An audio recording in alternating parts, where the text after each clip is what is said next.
We have asked NATO to be more present in the Arctic region. I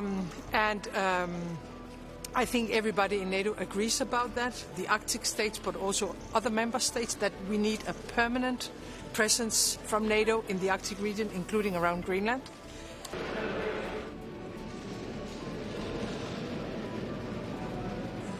You're asking about red lines.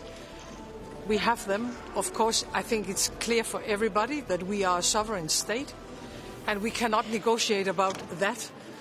Because it's a part of the very basic democratic values. But of course we can discuss with the US how we can strengthen our common cooperation on security in the Arctic region. There is one thing that has something to do with NATO.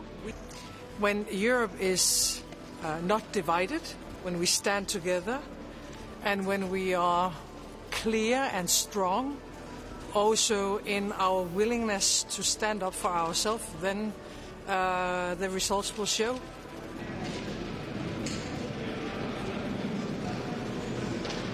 I mean, we have been working very closely with the US for many years, but we have to work together respectfully, without threatening each other.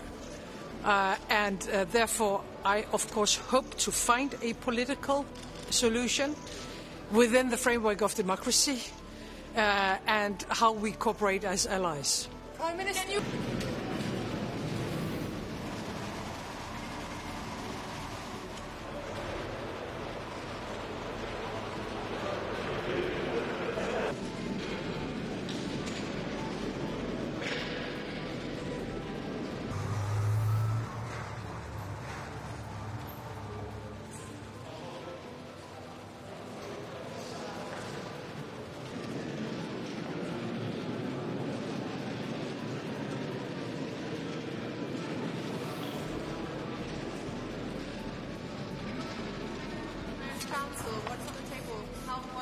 As a Polish Prime Minister, I will be always very, dedicated to transatlantic relations, and for us, the United States are absolutely the most important partner when it comes to our security, etc.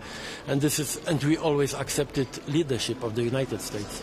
It's something absolutely natural.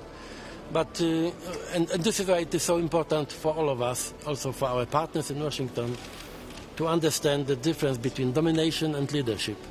Leadership is okay. But how do transatlantic partners. In fact, we and Europe should be here absolutely united to protect the relations with our partners on the other side of Atlantic, even if it is today much more difficult than ever before.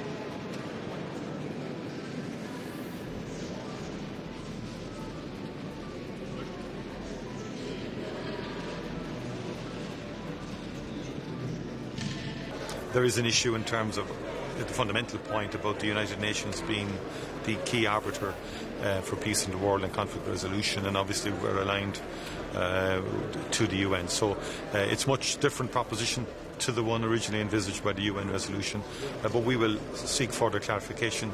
We're anxious to contribute to conflict resolution and peace in Gaza, and to support in a humanitarian way the situation there.